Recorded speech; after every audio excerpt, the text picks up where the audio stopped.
highly recognizable theme music for Superconnectivity. Hey, heroes! I'm your host, Charlie, the Professor Esser, and with me, as always, is my best, amazing entrepreneurial friend.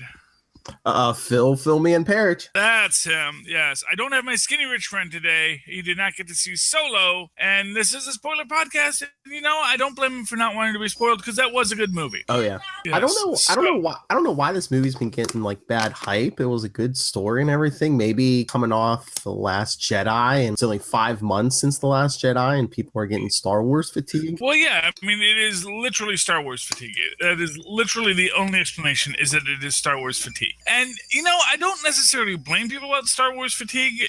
Star Wars, when it comes to Marvel movies, the reason why you don't get superhero fatigue from Marvel movies is because each movie is different, because each character is different and each story is different. And the thing is that the fan culture of Marvel is based on an expanded universe. The fan culture, to give you an idea here, the fan culture of Star Wars is 3 films. Everything is about 3 films. So it's not like there's comic books, and movies and TV shows like Star Trek or Marvel Comics. So there's 3 films, and when you stray too far from it, say, oh, you're ruining it, and when you get too close to it, it's like, oh, you're just aping what came before. It's like Han Solo trying to get through that space. Very narrow area to navigate, and as we saw at the beginning of the film, Han could not. But yeah, like you're saying, it's like one world, one genre, run universe off these 3 movies. Marvel has like a big backbench of like many characters, plus you can switch genres. Guardians of the Galaxy's in space, everything else is on Earth, especially like Captain America. Like Captain America 2 was a spy thriller. Exactly. And you have the heist movie with Ant-Man, and we're going to do a heist again in a couple weeks, and that's going to be a heist with mystical cosmic qualities, no doubt, because we're going to go there, because we know that's another thing we'll talk about is the new trailer. Have you seen the new trailer with the Impossible Voyage ship? Oh yeah, we got the Impossible Voyage ship. We got the actual statement that the character that was rumored is in it, and based on what they're saying for him, I think we're going to see him again. But we'll get to that after let's talk about Solo. Get our disjointedness here, but I want to go back to that Ant-Man trailer, because that was a powerful trailer, and it makes me realize that, this is not going to be just a filler film between Infinity War, between Electric Boogaloo and Electric Boogaloo. It's going to be, because it has to rhyme, Ben. Okay. You're teaching them to be a showman. Oh wait, that's Tristan. Never mind. No, Tristan's a showman.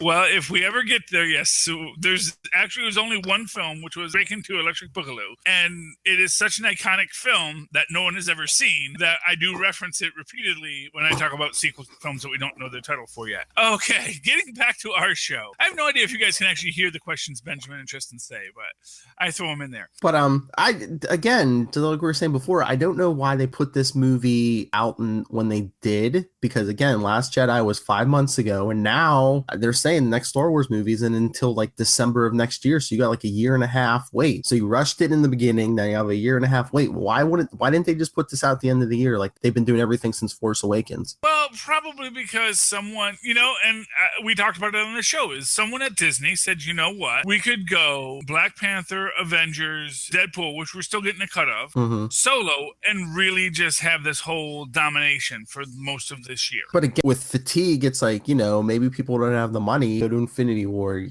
Black Panther, Infinity War, Deadpool, and then it's Solo, which again also came out on Memorial Day weekend where the weather was decent. So did you really think you were going to get all these people sitting in a theater on Memorial Day weekend? To be fair, there's a lot of parts of this country that Memorial Day weekend is a day you go to the movies because it's hot. And as much as people complain about the cold, they complain just as much about the heat. True. And Eric, what actually established the motion picture industry is the invention of air conditioning. But again, too, there's also parts of this country that are going to go outside, have cookouts, have picnics, whatever. So don't you want to kind of like schedule where you're going to get most of the country in? But again, it's only 2.5 hours, and it's a fun thing to do. It's a thing, going to movies. It's kind of like going to movies on first date. You don't actually accomplish anything because you go in 2 hours later and you know nothing else about each other. But it certainly fills time. And most of humanity, it's about filling time. It's like it's a day, and I would rather not do chores because there's always chores to do. But it's like, okay, what can we do? And going to a movies is a very popular thing to do. And if you have that extra day, like we did, and I still got got all my chores done. I was very proud of myself. Though I really goofed off on Saturday and Sunday. Got everything done on Monday. You know, it is what it is. You wander through it. Yeah, I mean, it maybe have been poorly timed. You know what it is it strikes me that Solo is a cult film. And this is something I was noticing recently on the internet. So a lot of films, the people who saw them when they were kids thought they were hugely popular. Like Road to El Dorado. Did you ever see Road to El Dorado? No. Okay. Well, it's a road comedy. I've never seen it either, but it's a road comedy. Two guys. It wasn't a Disney film, but it was basically fanfic about two Disney princes who were kind of a little too into each other, as they say. I think I've heard of this movie, but yeah, I've never seen it. It gets memed all the time because millennials, like Little Hellfire, this was like a pivotal moment for her, like the Atlantis film from Disney that, you know, I knew it existed, but was not a touchstone for my life. And it didn't do well at the box office, but it was a touchstone for the people who saw it. And I think that Solo, much like most films that it's spawned from, is a film that will be a touchstone for the people who saw it. The problem is that there's an entire universe out there that you're pushing it into that only wants a blockbuster. Because not for nothing, let's not forget, Star Wars took about a decade to really get big. If you really think about it, you think about Star Wars, you think about the time between New Hope and Strikes Back. That was a lot of time. I think Strike Back, and certainly if you look at Return of the Jedi, that was definitely at least a decade for 3 movies, you know, compared to Marvel, which takes a decade to do 20. Back then, I don't think they were pushing as hard, and I don't know, maybe like the production stuff took longer. They didn't have all the CG. It was the first film to have a connected extended universe, and that connected extended universe is one of the things I think is one of the real tributes to this film, because one of the biggest issues in it is that there is a item at the end, and you know what I'm talking about, where people are like, what? How's he there? And it's like, oh, dude. And you know what? That is an intentional troll to the nerd boys. It is an intentional troll because its purpose was to say, oh, I guess you don't know about the extended universe. Because it is literally something you have to know the extended universe to know why he's there. For those, okay, so spoilers ahead. Let's get into the spoiler area. So at the very end of this film, we see that our secret big bad in it is in fact Darth Maul. What? Wasn't he dead in the first one? It's like, yes, you not really a fanboy? Because apparently Disney has an expanded universe. One of the things everyone always complained at Disney was, oh, they've said that the expanded universe isn't canon. It's like, well, of course it's not canon. They said that they had to have, and actually, to be honest, what they said wasn't that the expanded universe wasn't canon. It's that the expanded universe can only be consistently canon, meaning you can't have canon that is inconsistent. You have to have a universal canon for this universe because we've got a Bible. We're building it. We're making, we're selling t-shirts here, people. This is important business. And we need to know exactly what the heck a midichlorian is. But within that, they have had a very expanded universe. They've had the Clone Wars and they've had the Star Wars Rebels cartoons, which are digital cartoons, which are very well done. They're on Disney XD. And in that, we have seen that apparently, basically, through the power of hate, Darth Maul did not die. He basically got cut in half and he said, nope. You don't get off that easy, man. I have got the power of the Force. Well, I mean, which actually makes you think he's as powerful as Anakin, really. Well, he's an alien. Because that's basically that hate is what kept Anakin alive, if you think about it. Yeah. Yeah, but I mean that, and plus he's an alien. I mean, maybe his species can survive that. That's an entire possibility. Like maybe there's no vital organs below the waist. Poor guy. Well, no. Hey, you don't know where his thing is. Not for nothing. It's like, yeah, below the waist. What are you talking about? That's like, what do you think these horns are for, dude? Yeah, bass slapping. We don't, I mean, not for, this has always been my biggest thing with aliens. It's like, there is no reason for the genitalia to match up for that's alien like races. It's like Star Trek. Everyone's stuff lined up with Kirk's. That's like, come on. Well, I mean, with Kirk, I don't think he cared if it lined up. Never nothing. That's probably like the upside to most of those alien hookups. It's like, well, at least we know nothing's going to happen. We're not going to have some half alien baby out of this deal because it's half alien for the alien too, because it's like, oh, that's some earther stuff in there. I don't know, but no, it shouldn't line up. But that is Darth Maul. Through the power of hate, he kept himself alive. He eventually gets himself some robot legs. He's got like little spider legs for a while, which I remember as a thing. It's like after I read that, I was like, oh yeah, I remember that trailer. Yes, he had like little robot spider legs, and then he got real legs, and now because I guess he has a brother. This is my brother Darth, and this is my other brother Darth. They helped him get, because he was like way nuts, because I guess if you use that much dark force energy, it's gonna drive you mad. But he eventually got himself straight, and he took over apparently the Crimson Dawn. Hey, way to go, comeback kid, Darth Maul. I think Disney was probably like, man, we have this character that people like, and like they wasted him before us on episode 1 and killed him off in 2 seconds. Oh, it's like Boba Fett all over again, and not for nothing, Darth Maul is the Boba Fett of the expanded universe. Yeah, like that prequel stuff. Oh yeah. Although he did actually die. Again, spoilers, kids. He did actually die in Obi-Wan Kenobi kills him. So, or maybe it was in Clone Wars. He dies in Clone Wars, the cartoon series. Obi-Wan Kenobi eventually does kill him. Getting his revenge for him killing his master, and of course, taking Obi-Wan down the path of the dark side. You can't have it both ways, Jedi. You can't have it both ways. It's like either we're on the path of darkness and we kill children and Sith, or we are on the path of righteousness and we find another way. We seize the higher ground. Obi-Wan, he was just honestly that is your real alternate universe. Is Obi-Wan is the dark Sith Lord secretly, doesn't even know it. He was the emperor the whole time.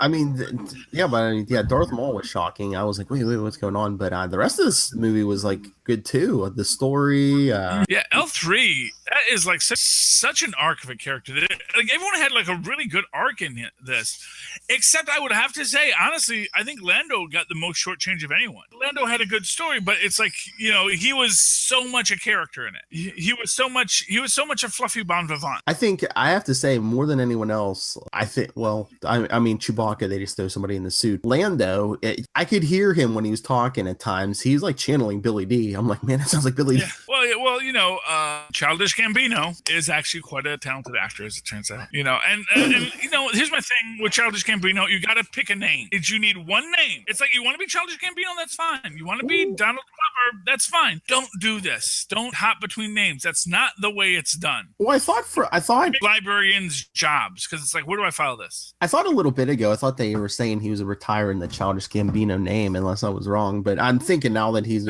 famous enough as Donald Glover, that Childish Gambino is like falling by the wayside. Well, yeah, because it's like when who's that country guy who came back? He decided to create a grunge rock persona. He's the guy who did the Thunder Rolls, chubby guy with a cowboy hat. I forget his name. Wasp. Okay. But I think Donald Glover is country fans, that's Garth Brooks.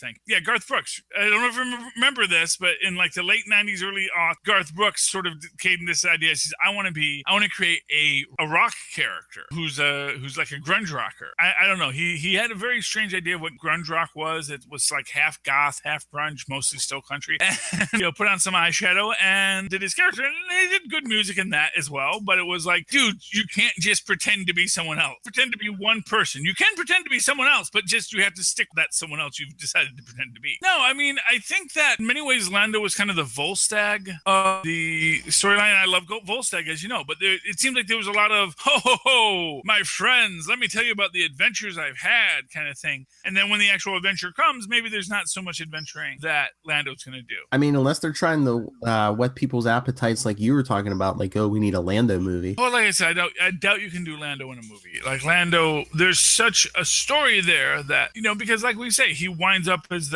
unless he won Cloud City in a bet. And, can we say this about the Han movie? Okay, first off, Lando cheats, which isn't surprising, but it does make us realize that throughout it all, this guy is getting by through malicious means. And then, and this does lead to Han's eventual winning of it, because he basically takes away his very old school card hander. The ace up his sleeve. Literal. That's all. Like I said, it kind of plays into this idea. It kind of reminded me of, Legends of Tomorrow. And they do this whole thing to sort of build up, what was it? Is it Maya as this pirate? And they kind of make this point that, she's actually not this pirate, but they're just telling this story. They're just telling the story and telling the story. And you kind of feel that Lando is kind of this guy who is told this story about about what a great smuggler he is, but now he's retired. And it's like, oh yeah, I was this great smuggler. I don't do that anymore. So you can't actually ask him to do that one last job. And when he gets it, like we said, he deserts them. He says, nope, sorry guys, I am not crossing these lines. I am not getting follow of the Crimson Dawn. I am not getting a follow of the Empire. Yeah, it's interesting, the whole thing. And we do have Han joining the infantry. So that was great. Yeah, to get off that planet, yeah. And hey, there's your expanded universe there for you kids, because it's like they followed exactly what they said in the expanded universe. He had enrolled in the Naval Academy of the Empire. He got kicked out because, as he says, he has his own mind and he doesn't follow orders, winds up in the infantry. That is actually all. This should have been an I love you to all the Star Wars nerds, and then introduce them to the idea that there is an expanded canon that Disney is allowing, that there is this expanded canon, in this universe. And what really the whole Darth Maul thing at the end says is that Mara Jade could be a character, but she's in an alternate universe. And that's the thing, is like there are alternate universes. We're only exploring this timeline, and we want to have a consistent universe for this time, because not for nothing, everything that goes on in the expanded universe, it's all different timelines. It's like the different G.I. Joe books. They may all have a Destro, but who that Destro is may be very different in every book. And Cobra Commander, sometimes he's a used car salesman, sometimes he's from a mystical Tibetan city. You never know. They are loaded with those. But no, speaking of Han and the infantry, I liked how Han and Chewie met, and I liked Chewie as a character, but didn't it seem like they became friends a little too fast? I mean, I know it's a movie. I know you have to like move stuff along, and it's they did save each other from that pit, but it's, I don't know, it seemed a little too quick for me. Okay, so here's what I'll tell you. Han speaks Wookiee a little, as he says. He picked up a little Wookiee, and he's not for nothing, that is probably the first person to speak Wookiee to Chewbacca since his people were enslaved. And you have to remember that that when you go into this slave, and there's a lot about the slave dynamic of the Empire here, and the fact that Darth Vader did not fulfill his promise to end slavery, although maybe he did end it on Tatooine. I mean, there's a very complex question about whether or not slavery existed on Tatooine when Jabba, because I still said there was nothing sexual about Jabba's taking of Leia. I think that is purely, again, because how are those parts matching up in any way? How is that in any way erotic for Jabba? It's like, oh yeah, you're a very bony thing. Yes, I think it's mostly about humility of Leia than anything for Jabba. Jabba's like, yeah, whatever. Okay. Oh, yes, you and your bony and meaty parts there. Yeah, I want me some of that, I guess. No, Jabba would have no interest in that because it is gross to him. Leia is as gross to Jabba as Jabba is gross to Leia, because they are very different species. There's not going to be any crossover. Unless you're some kind of space furry, this is not something you do. Truth be told, even Captain Kirk isn't getting with the Horta.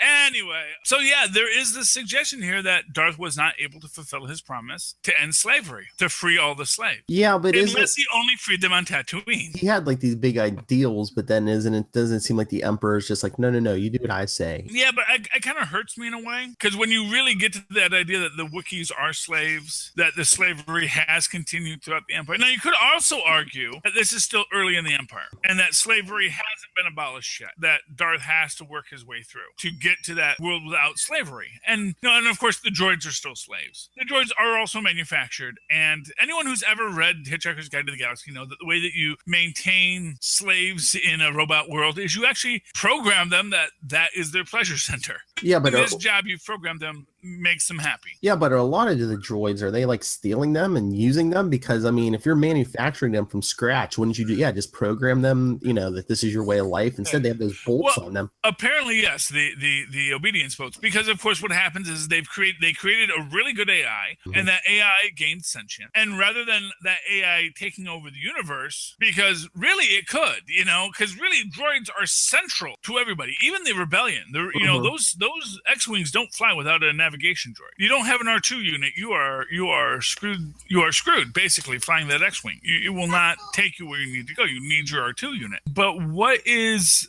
interesting is that basically and what is interesting about L3 as a character is that she has apparently, and I may have missed this because I only watched the movie once, but she apparently rebuilt herself. That she has been building herself from other droid this whole time, and so she is no longer the droid that was originally manufactured. She is her own droid now, which is neat and interesting and different thing. Yeah, I wonder. Moving right along. But I wonder if that's I wonder if that was like an influence from like Lando, because she was with Lando. Yeah. Well, it might have been that was letting it go as that. Lando certainly. Lando truly loved L3, and when you get to this idea that L3 is now a part of the Millennium Falcon, which goes into that interesting line from the first one or the first series. I don't know if it was in the first one or Empire, when C-3PO is interfacing with the ship's navigation system and says it has a weird accent. They sort of explained what that weird accent was in there. That accent is L3. But you realize how much Lando loved L3. And you hear L3 talking in the movie about, like, I don't know how to handle my relationship with Lando, because on one level, yes, he's very attractive. On the other level, we work together. It would be really awkward and, all that kind of stuff. And he technically owns me. I know parts don't match up, yes. Yeah, well, exactly. That's the thing. Well, but again, isn't that true of most of these alien relationships, And isn't that maybe a feature, not a bug? I'm sure he can push the buttons that require it, and I'm sure she can push his if so necessary. Oh, but you know who else we didn't talk about? What was the character's name? Beckett, Woody Harrelson. Oh, Woody Harrelson was fun in this. Yeah, he dies. Everyone dies in this. Now, the one thing that I was not quite sure of, and I forget her name, but the leader of the rebel group. Yeah, they thought they were Raiders. like the Raiders. Yeah. Was that supposed to be Woody Harrelson's daughter? I didn't get that. They weren't explicit, but it kind of like you get this idea when she takes off the mask. Everyone's like, "Oh, dude, she's clearly half black, half white, and you were with that black lady at the beginning of this movie." Yeah. But they don't talked about it in a way that. But she said she'd taken her mother's place as like leader, so like that would have meant. Well, it could have meant that her mother went off with Woody Harrelson. Maybe. Yeah, there's lots of things that could have been going on there. I felt it was strongly implied that they were supposed to have that family, because hey, it is Star Wars. It's all about, family dynamics. Could be. I just took it as like people were stealing the natural resources of the indigenous brown people, so. Yeah, well, that's an aspect of it too. Clearly, she had some alien DNA in that. She was clearly meant to be different than the other people of that planet. And hey, we got Willow in this, and C-3PO is a Wookiee. Yeah, Warwick Davis was back. Yeah, I was so happy to have Warwick. And they even gave him some lines, so that was good. Warwick Davis. And apparently there are some like weird little tie-ins between this and like other, like again, of this expanded universe, that of the new Lucasverse, that there's now a canon. But you were talking about Woody Harrelson's death. You know what that was, right? Han shot first. Oh, yes. Han did shoot first. Han always shoots first. That's when he learned how to shoots first. Because if someone's talking, you shoot, because they're going to shoot you if you don't shoot them. It's recognizing how bad the situation is and knowing who the bad guy is. And hey, can we talk about like how much love we give to Jabba in this film, where Jabba's not even in it? I know. I'm like, so we're getting a sequel to this, right? Yeah, but also, for what it's worth, there was clearly a relationship between Han and Jabba. Oh yeah, and I'm pretty sure. I mean, they think they painted it a little before, but I think especially in this movie, like they're painting Jabba to be like the Wilson Fisk of the Star Wars universe. Yeah. Yeah, I mean, he absolutely is, and I remember, there's this great line in Empire Strikes Back where Boba Fett tells Darth Vader, "Look, he's no use to me dead." Which means that Jabba wants him alive. He doesn't want to kill Han. No, he loves him those big blues. It's like, yeah. Well, he probably wants him to work for him. Yeah. Yeah, well, he always wants him to work for him. It's like, dude, you owe me money. I want you to pay back the money. I don't want to kill you. I want you to pay me back my money. I'm not a guy. It's like, yeah, Leia, I'm gonna, and again, Leia doesn't kill Leia. He wants to humiliate her. He wants to humiliate Han. He's going to be hanging on his wall. Leia's going to be sitting there by his throne with a chain around her neck, because you know what? You shouldn't have crossed me. I got nothing against you personally, but don't freaking cross me. I am a good gangster in a world of horrible people. I am actually probably the nicest guy on all of Tatooine in Jabba's state. I tell you, the Hutts are like a horribly misrepresented people. Mm-hmm. They're just trying to get by in a world with empires and republics, and mismanaged republics and mismanaged empires, and only the Hutts are getting stuff done. That's basically the story of this whole thing. Oh, but speaking of powerful evil men, I'm surprised we didn't mention this. And we've said the last couple of weeks, it's the summer of Brolin. I don't know. Paul Bettany's giving him a run for his money. Yeah. Paul Bettany, our Vision, there is the bad guy, which is weird because like, oh wait, it's the Vision. Oh, why is he being so mean? All British and mean. I'm used to you being British and nice. Let's pick a British type that you're going to be, Mr. Bentley. No, he doesn't want to be typecast, you know? Right, and he did not get typecast, and he did this well. He was fantastic as the villain. He was again this great wannabe Fisk, where he doesn't want to have to kill you. It's like one of these guys like, why do you make me kill you all the time? I'm just trying to do a job here. Just be useful. Just be useful, and I'll be your friend. Exactly, just be useful. It's like, he'll do it and he's good at it, and he maybe takes pleasure in, wow, I'm really good with these knives kind of thing. No, he doesn't take pleasure in it. He gets mad. You can see it on his face. Yeah, he's got the whole scarry things. I don't know. That's, again, some weird aliens. Even if you look human, you ain't human. Nobody in this is human. This is in a different freaking galaxy. To be honest with you, we have no idea how the parts sync up with any of these people. We don't even know if Han and Leia have matching parts. Well, they did have a kid, so something had to but I'm just saying, they might have, the parts might be in completely different areas. I mean, when characters look similar species, I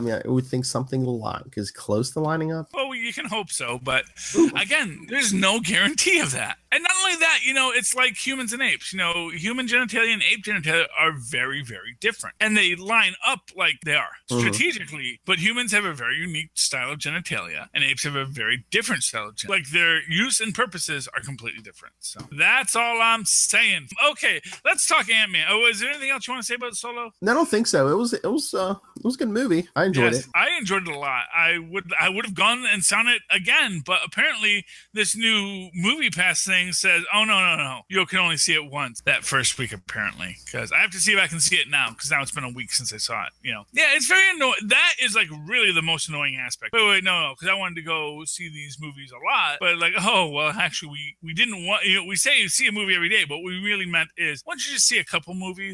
And they actually have a new version of it, which is $7.99, which is 3 movies a month, which is probably what they're based on. They're based on this idea that, people are probably going to want to see 3 movies a month. And you probably are going to want to see 3 movies a month. And it's still a great deal to see 3 movies a month. So speaking of seeing movies, let's talk Ant-Man and Wasp. So there's a new trailer out, and biggest reveal in this is we get a call out not only to Project Goliath, but that we get that Bill Foster was in fact Black Goliath. Oh yeah.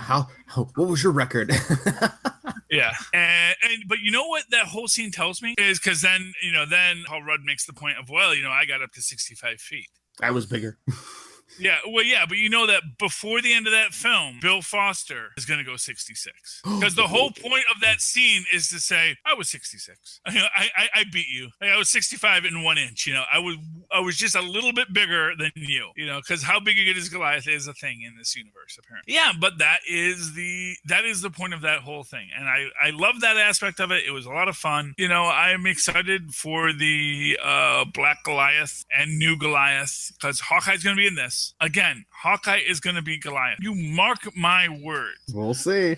By the end of this, Hawkeye gets the Goliath serum, even if it's in an after-credit scene. Although we all know what the after-credit scene I want is, Phil. What? Stern, Sampson, and Ross. Oh yes.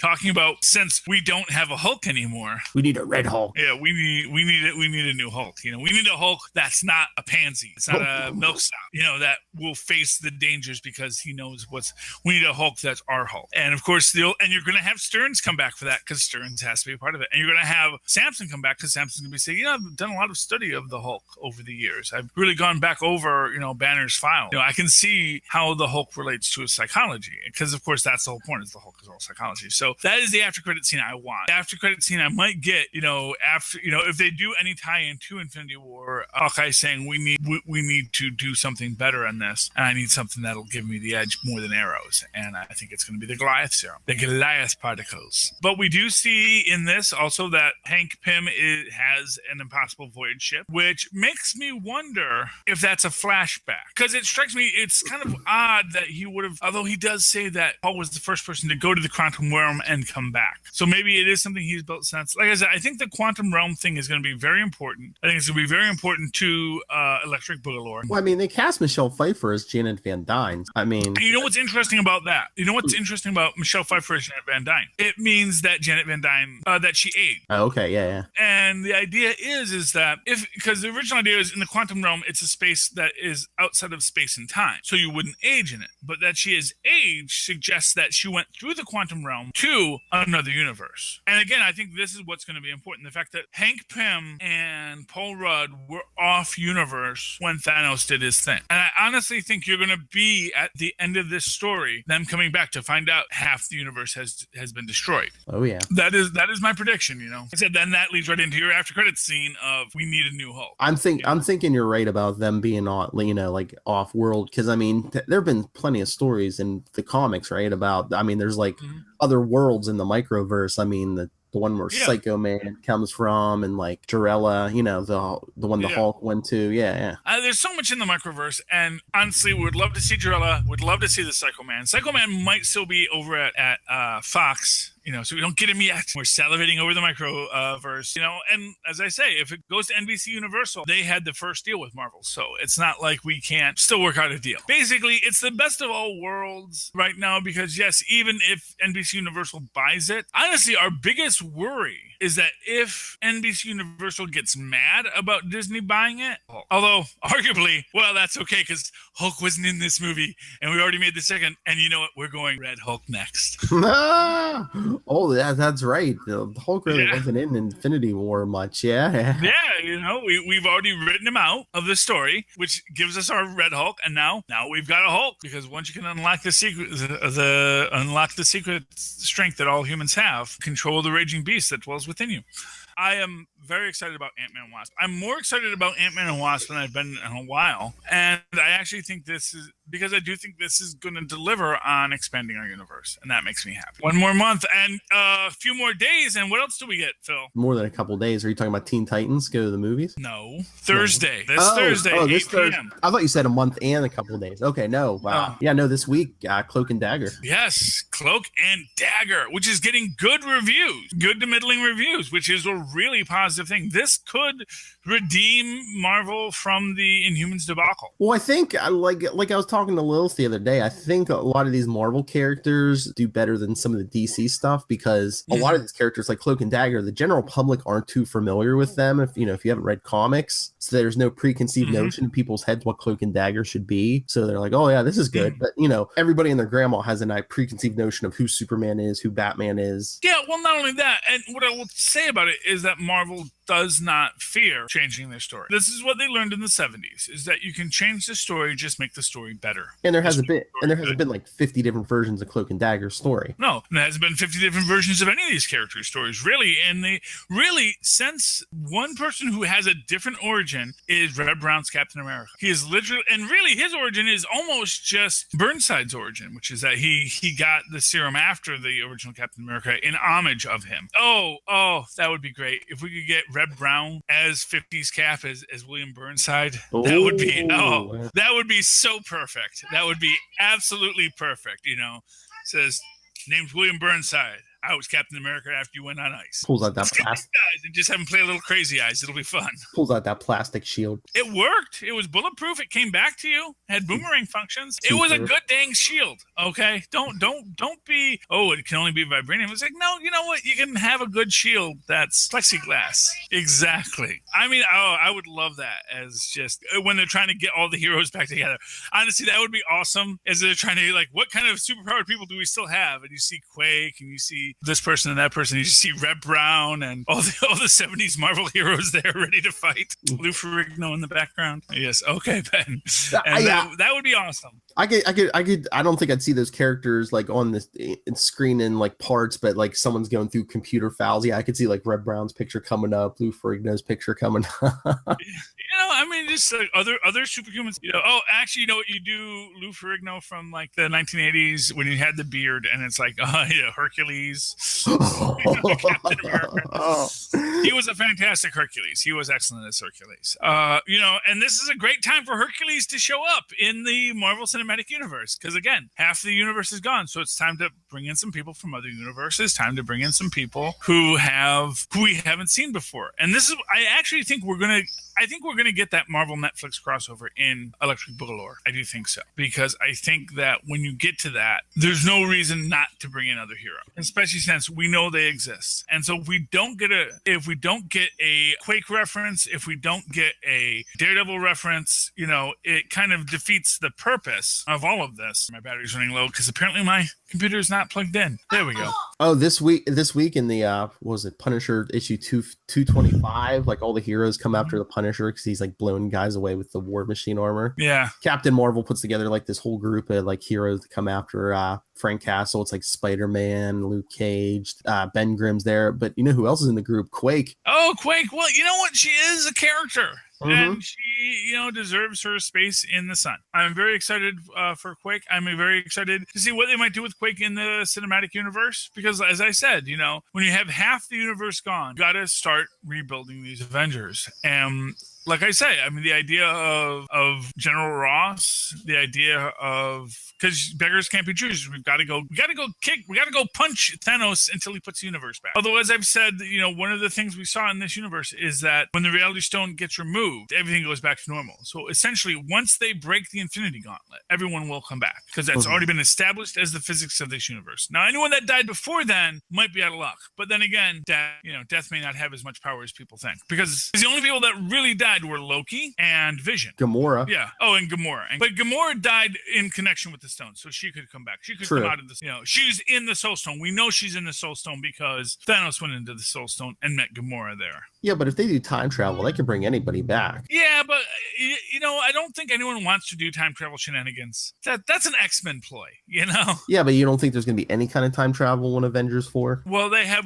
really kept on saying, no, that's just the barf system. Any flashbacks you see, that's just the barf system. Okay. And other people said, well, then why is he hiding if it's the barf system? Because he's got like the hood on and all that. So, I mean, there is an argument that there is time travel, but I don't want them to solve it through time travel. I think time travel is the biggest cop-out because there's so much story that happens before then. But once you introduce this idea of let's use time travel to stop Thanos, then it's like, well, why don't we use time travel to stop Hitler too? If we got this time, if we're going to put time travel on the table, the moral implications of it just immediately expand out. But no, I would not be surprised if we don't see Cloak and Dagger in Avengers 4 Electric Boogaloo, if we don't see Captain Marvel. Now, of course, they can always write out anyone as having been poofed, but then they need to actually have in that list of people they're going through, who do we still have? Have them go through, Daredevil gone, Luke Cage gone. Oh yeah, I mean that's even from the comics. That first Infinity Gauntlet miniseries, like Thanos snapped his fingers pretty early. So like when everyone was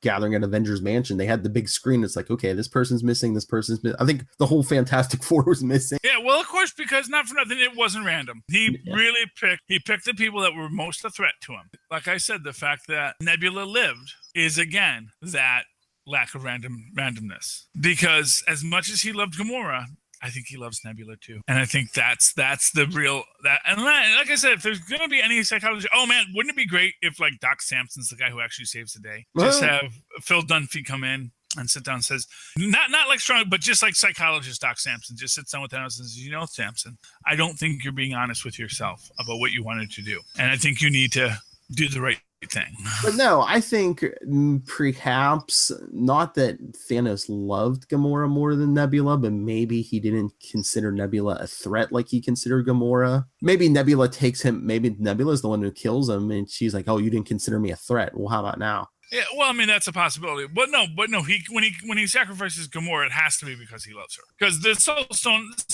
Stone can see your soul. It's not going to fall for, there's a daughter I got. Let me kill that. Yeah, but no, what I'm saying is he didn't snap Nebula out of existence because he didn't consider her a threat. Yeah, or he didn't do it because he loved her. I like my story better. Okay. I liked it because he loved her, because that's his baby girl. It was his other baby girl, and he loved his other one more, but he still loves Nebula too. He's not a good father, but it doesn't mean he doesn't love. He's a horrible, abusive father with a psychopathic bent and a misunderstanding of what love is. But apparently that was good enough for the Soul Stone. Soul Stone was like, yeah, human morality. It's not my whole thing, but yeah, I mean, I can sense that you loved her in some way that things like you love things. Or to quote Gallivant, I love you. I really love you as much as someone like me can love anyone. My favorite line. Gallivant. It's a good series. Really deserved a third season, but we'll take it at 2. Okay, Philip, let's wrap this up. How can people find you if they would like to talk to you about Avengers 4 Electric Boogaloo or Ant-Man 2 Waspaloo? Boogaloo? Yeah, hey, if anyone wants to talk to me or if you want to do interviews with us, email me, nightwingpdp@gmail.com. On Twitter, I am @nightwingpdp. And remember our voicemail for all the Capes and Lunatic stuff, 614-382-2737. That's 614-38-CAPES. And, of course, you can always write to me in that old-fashioned email way, the way your moms and pops once did, at superconnectivityblog@gmail.com. That's superconnectivityblog, all one word, @gmail.com. And, of course, follow me on the Twitters as I live tweet things, including, hopefully, Cloak and Dagger, Thursday at 8 week, @Charlie Esser. That's CharlieSesser. Look for the 2 E's right there in the middle. For what? For quality. That's right, Ben. Okay, thank you for connecting with us. Ladies and gentlemen, please super connect with us again next week. Good night. There we go. Kept it under an hour. Yeah. Awesome. Yes. But, yeah, do you think we're going to get any Agents of S.H.I.E.L.D. cameos eventually on Cloak and Dagger? Oh, I know. I think the connection of the universe is coming up. I think that they have a reason to at this point. Oh yeah, the TV stuff. Yeah. Yeah, I think that the feuding between the two is gone now that Feige's in charge of it all. I basically think Disney said, "Play nice, you kids." Peace and love, everyone.